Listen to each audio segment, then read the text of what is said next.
Hi, I'm Tim Sales. This is Laura Sales, my wife, and we are doing a series about how to get your spouse on board or your significant other in a network marketing business. In this particular video, I'm going to be talking about handling that person's concerns.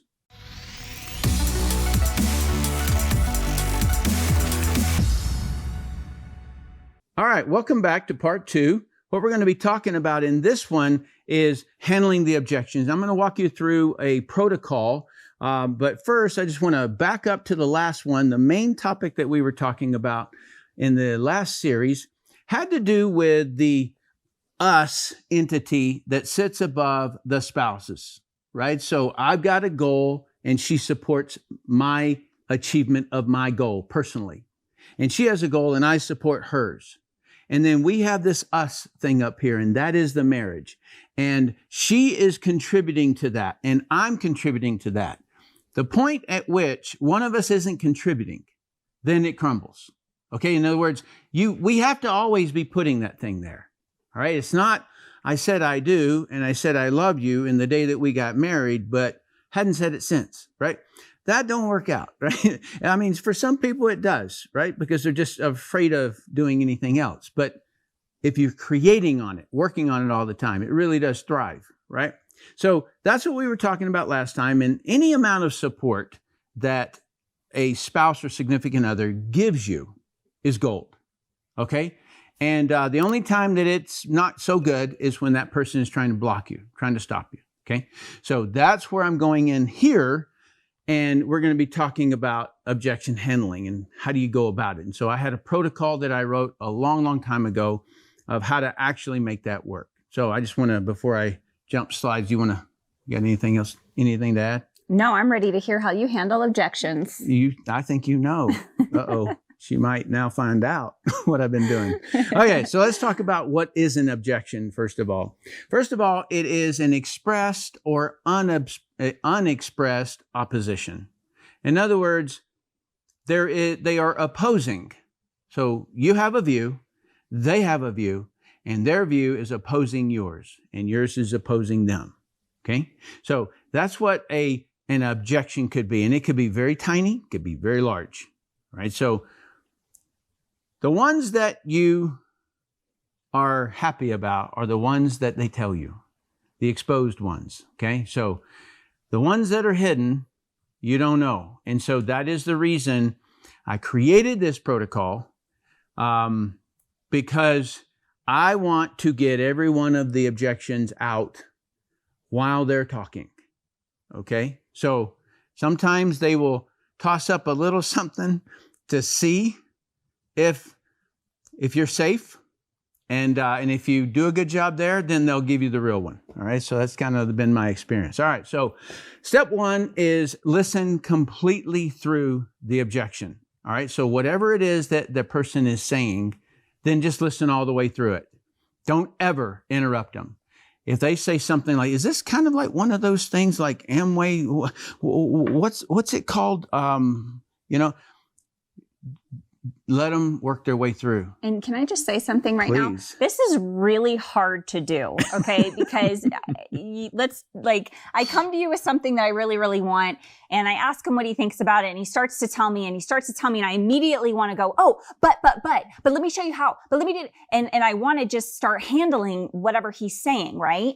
So it really is something that you have to drill, is letting them say whatever and getting it all out, right? So you have to be able to just sit there and acknowledge and listen to what they say and ask them for more. Say, is there anything else? Is there any other reason? Is there anything else you can think of? And what you're doing is you're pulling out all, because they're going to go, yeah. And I also don't understand whatever, right? And so once they've given you it all, that's when now is the right time for you to start handling their objections. She's gold, right? Like that's the next part, okay? Is make sure you get it all. In fact, what else?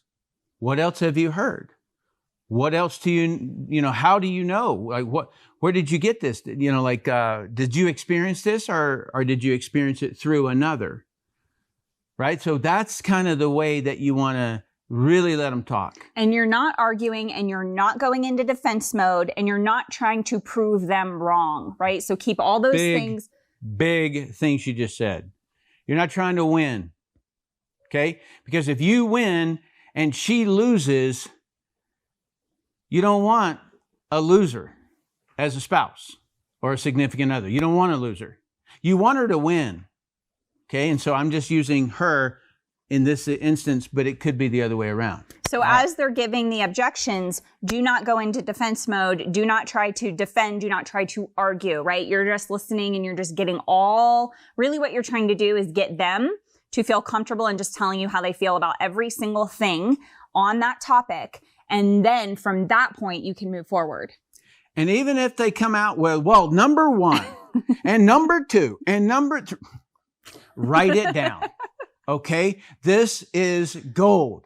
Bring me more. Give me more. Give me more. Okay, that really is the secret to the first step of it. And so then it's easier to do with a prospect than it is your significant other. And so I'm still learning. You do this one really well, obviously, because you've been doing this for many, many, many years.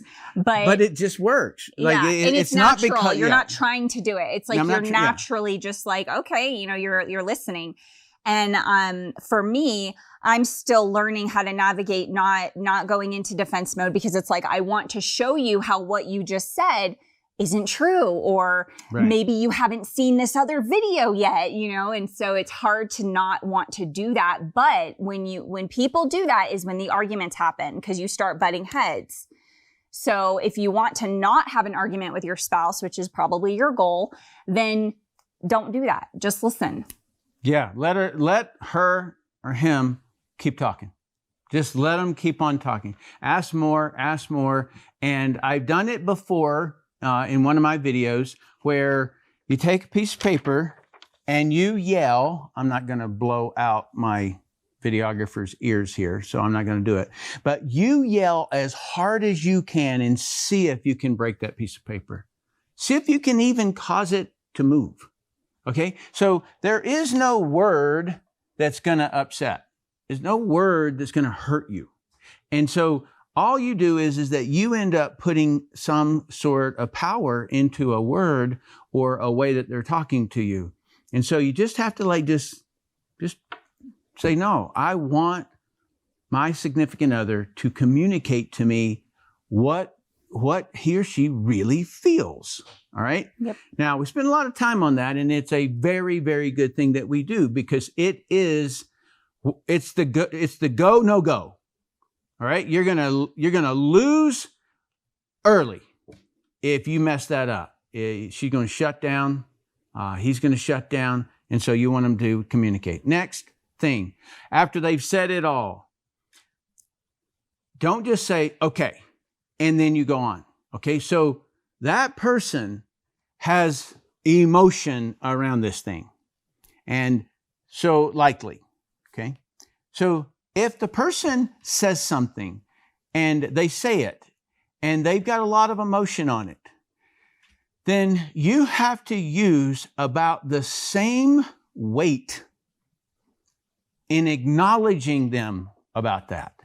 So I'm just going to pretend something. So, like I watched my mom do network marketing for like 4 years, and it just upset my dad something awful.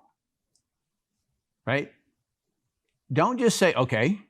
No. You got to get that person's reality. You got to look at how it affected. And I go, oh, wow. Well, what happened? Like, what was wrong? What did she do that caused your dad agony, pain, whatever it was, right? Like, that's the kind of thing.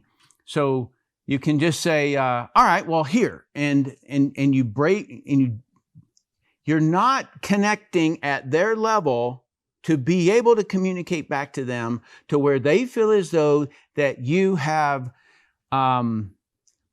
empathy with what they went through.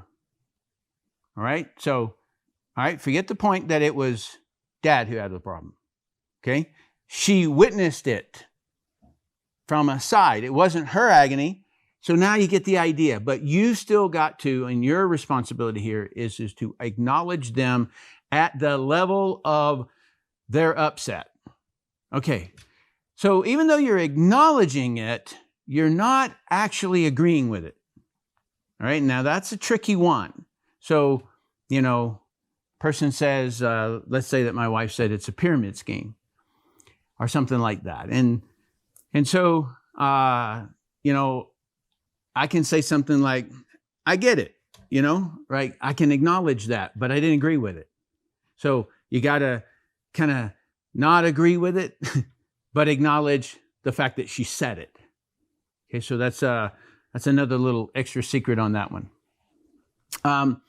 And also, this is your chance when you acknowledge them. This is your chance to dig a little deeper to kind of find out, because there's like 3 different angles that you can look at the word pyramid scheme or the concept of pyramid scheme. And so are they talking about a legal issue? Are they talking about the shape of the organization? Are they talking about one person gets another person and gets paid on that person? Okay, so there's 3 different angles of a pyramid scheme, and you don't know which one they're talking about. And that's why you just never, ever, ever, ever, ever shut them down and start handling the pyramid objection, because you don't know which one it is. Okay, all right. So the next one is to confirm their understanding of exactly what they mean. And then the next step is going to be to make the objection valid, but don't agree with it. Okay, so that's the sequence that it goes in. And then the last one is that you want to handle the objection. And this is where the real meat of it is. This is where your response has to connect to what the person is objecting to, and then transition that person into an enlightened understanding. All right. I hope you're really hit the back button just a little bit and catch that, because it really is the secret for you to understand what you've got to do to really assist a person, is to have that person be enlightened, not force, enlightenment. Okay. All right. And then the next one is you'll return to wherever they were or you were prior to that objection coming up. Okay. So the reason that I put that way is that later you're going to learn something called the inviting formula. And at any step of the inviting formula, an objection can come up. And you want to be able to handle that objection and then remember that you were going somewhere when the objection came up. You were talking about something. You were heading somewhere. And so that's the only reason that I want to just throw that one back in there. Okay, so I'm going to have Laura just ask me a simple question, and then I'm going to give her a straightforward answer. This is going to be a non-hostile type of environment. This is going to be just a curious question that a spouse asks. Okay, so then I'll answer it. So you see the question she's going to ask me, and you see the answer, so that you can kind of get a vision of it. So okay, so we'll make it a little bit real here. Yeah. So you just told me that you're going to do this network marketing business. You told me a little bit about it. You're all excited, and I'm in my head going, "Oh my gosh! We already, have so little time. It's like we're already trying to figure out how do we get our family vacations in, and how do we squeeze in date night, and so I'm sitting here oh my gosh, how does he think he has time to do this, right? So I'm going to say, how dare me? How much time are you going to be spending on this network marketing business? All right. It's a good question. Okay. Acknowledgement, right? She asked me, good question. It's very straight and clear. I don't have to clarify it so much, because how much time do I plan on spending on it, right? All right. So you can see my answer down there. Good question. My plan is to talk to 4 prospects a day, 5 days a week. That's 20 prospects a week, spending about 60 to 90 minutes a day to begin with. Once the team starts developing, I will be helping and assisting them. But for right now, it's going to be 60 to 90 minutes a day. Whether it's 60 or whether it's 90 has to do with how many follow-ups I have. Okay, so that's that simple. And then my aim is to double my income in the next year. And I'm sold. So I'm going to say, wow, awesome. Because see, what he did there is he defined for me what this meant. It wasn't just this, scary thing that he's going to start this new business and he's going to be spending all this time on the business. And then we're not going to have time to do the things that we already need to do that we don't have time for. He broke it down. He figured out exactly what he needed to do in order to reach his goals. He presented that to me and I look at it logically and say, wow, okay, I can see that would totally work. And your aim is to double your income. And I can see how that's going to assist our family in being able to do the things we want to do. So in that case, I'm totally cool. I'm like, oh my gosh, thank you for wanting to do this. This is awesome. Go have fun. The key to that, what she just went through, is find a logical spouse. No, the key is to break it down so they can see it. Yeah. And also, you need to figure that out for yourself anyways, right? Like you really do, in order to be successful in this business, have to know what it's going to take and how are you going to squeeze that into your day and how are you going to build your schedule so that you can do the pipeline and you can reach your goals. So you doing that and then showing it to your spouse is really going to be key in getting them on board with you. Okay, great. And I would even go that extra step, which is print out the pipeline. Because this up here, how every business earns money. And so if that pyramid objection comes up, this kills the whole conversation, right? Because watch what we do, and everything we do is what every other business does in the world. We do the pipeline. All right. And so there's a quantity and that you'd have to be doing in order to make it work. Right. So, all right. So then down on the right-hand corner there, it's 100 people, approximately, customers and reps, are going to be in that business, statistically speaking, in a year. Okay.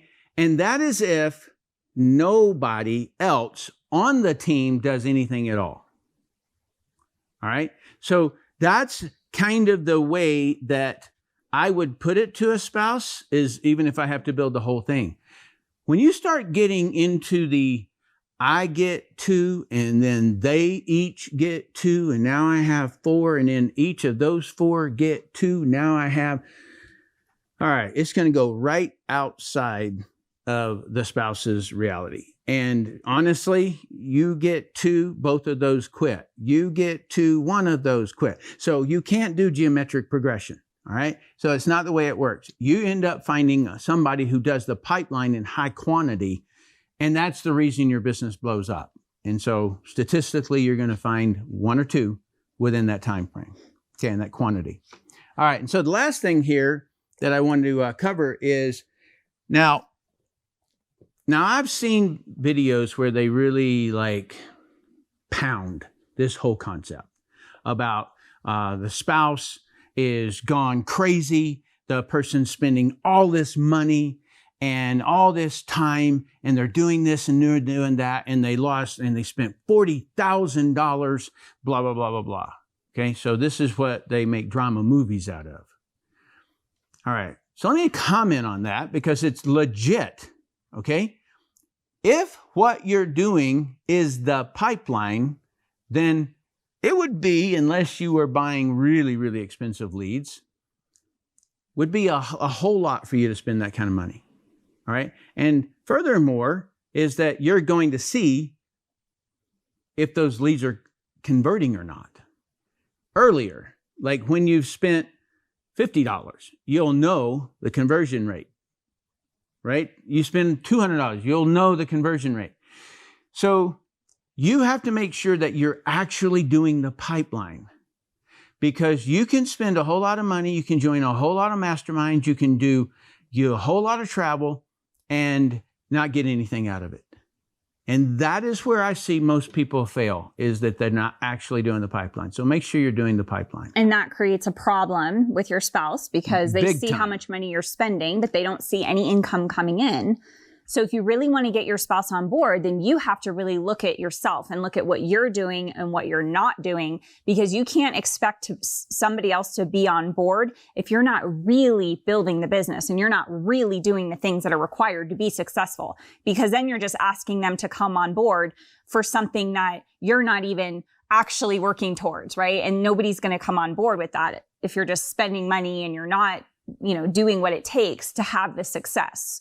So before you ask somebody to come on board, like your spouse, you really do need to evaluate your actions and what you're doing and make sure that you are doing the things that are going to give you the results. Well said. Thank you. All right. So now the not so happy spouse. Okay. So, no, we went through that one. No, we didn't. Okay. So this one, a spouse can have a hidden objection. All right. So I already talked about that a little bit, but states an objection that they've heard elsewhere that they don't even know what it means.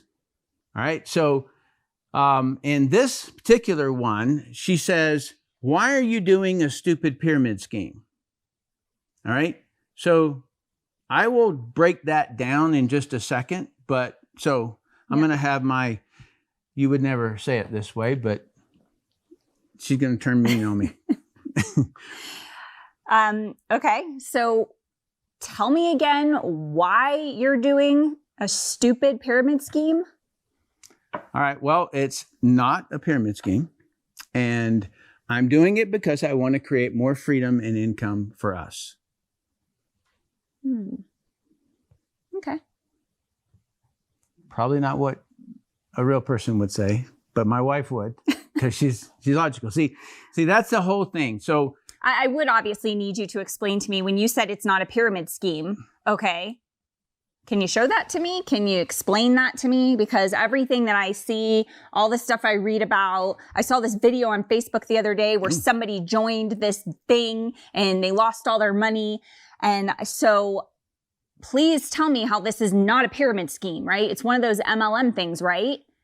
So then, it's like you would have to actually explain to me and show me how it's not a pyramid scheme. Good. Yeah. Can we start with going to that Facebook and let's watch it together? Yeah. And so then that way I can pause it along the way. And for those of you who aren't familiar with my channel, you got to go back because I did a bunch of reaction videos where people were doing this and they get paid a lot of money from YouTube to cut down network marketing. And so I go through it and I pause the video and I explain stuff and I keep on going. So that's your training on how to do that. Yeah. All right. Okay. So what you just said is very, very intelligent. Okay. And most of the time, if somebody is going to be saying something like that phrase, why are you doing a stupid pyramid scheme? All right. Number one, the person doesn't know business. Number two, the person doesn't know what a pyramid scheme is. Right? You know that automatically because they can't separate a business from network marketing. All right? They can't differentiate it. Right? They just throw all together everything that's illegal and network marketing in it. As opposed to looking around and saying, wow, there's thousands of network marketing companies that are not pyramid schemes. And so something has to be legal about them. Right? They've been attacked by the Attorney General and lost the fight. So evidently it's true that there's legitimate ones, right? So that's what we're trying to do here. So, but my point with Laura is, and in this one is, I just want to give her a direct answer without emotion. That's what I'm trying to do. I'm trying to let her know that it is for us and that this is a goal that I want to achieve. Okay, so if she wants to go in deeper, did you see how she softened down and said, well, I would like to know why it's not a pyramid. Good. Now we're into objection handling again. Okay, all right, beautiful. Okay, so possible hidden objections. And the possible hidden objections is infinite. Okay. So you never know what's going on in a person's mind. right? So we've got fear of succeeding. We've got fear of embarrassing him or her, fear of meeting somebody else, right? So if I'm afraid of her being out in the public, being on a stage, well, maybe I'm worried that she's going to find another guy, you know? So those are insecurities, right? And they have this hidden thing. And so all of a sudden they start attacking you on, you're in a pyramid scheme. But what they're really afraid of is that you might be noticed by others, right? You growing and expanding the box. Okay, so a lot of couples get into a box, right? And they get into a box, sometimes young, right? And then one person says, hey man, I want to I want to be more, right? You want to what?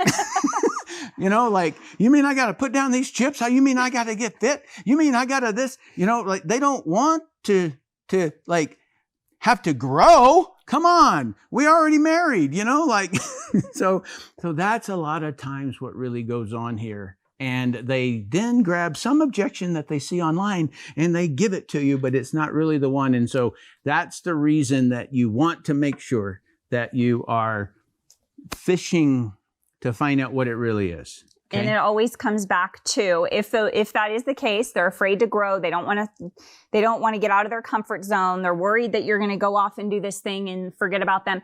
It always comes back to communicating, showing how what you're doing is supporting the family goals, the family unit, and the marriage unit, and getting them on board with that, right? They don't have to be on board necessarily with you being on stages or going to events and all these things. But if they're on board with the fact that you're doing this because it's going to help you buy that new home or go on that family vacation, or maybe your spouse gets to retire and this is money for you for retirement, whatever it is, if they're on board with that, then you've got that support that you were talking about, where any support is better than no support, right? So just keep that in mind as you're handling these objections and you're finding out what is actually going on underneath the surface, that it always comes back to positioning this to how it's going to assist your relationship and your family and your marriage.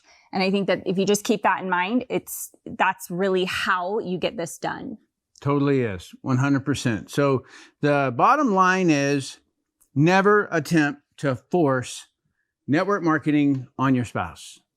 Okay, you just don't. And quite frankly, never anybody.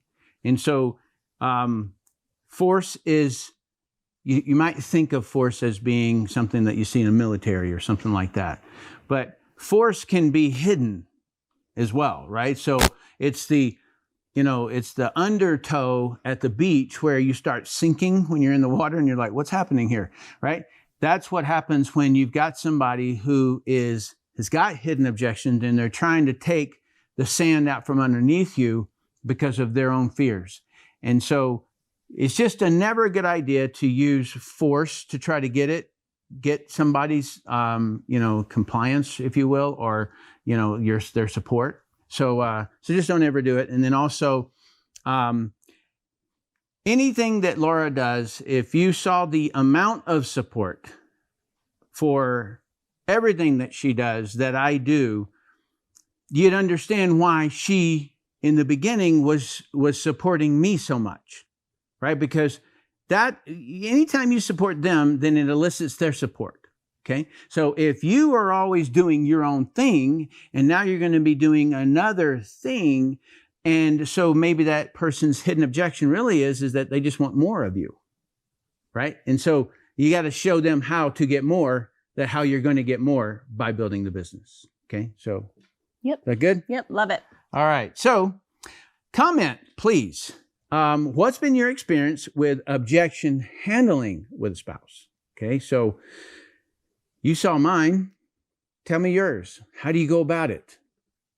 What's the outcome of that? All right. So please like, share, and subscribe. And I appreciate you watching this video. You also might join our Telegram group. If it wasn't for that Telegram group, we wouldn't be even doing this series. And so we like to answer questions, and so people can answer questions and I can reply back to everybody in the group. So thanks for watching. Appreciate you.